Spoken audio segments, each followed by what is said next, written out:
So during quarantine, I had the opportunity to pursue some personal passions in 3D printing and got to know some artists better, including Keith Haring.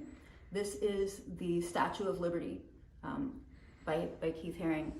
With a traditional tactile graphic, when you only have a couple dot heights to work with, something that has lots of variation in color can be really challenging. So you might have to really simplify it or risk producing a tactile image that's blurry or confusing.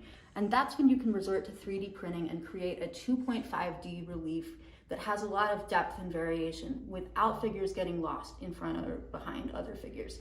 So this one you can very clearly see in the upper left-hand corner of the Statue of Liberty.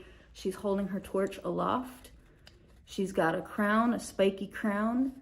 She's got a book in her, I believe that's her left hand. And then at the bottom, these tiny figures that are reaching up to her that are only about 1/10 of her size. These are the figures that are kind of coming to her in supplication. And this is one of my favorite projects that I did during quarantine.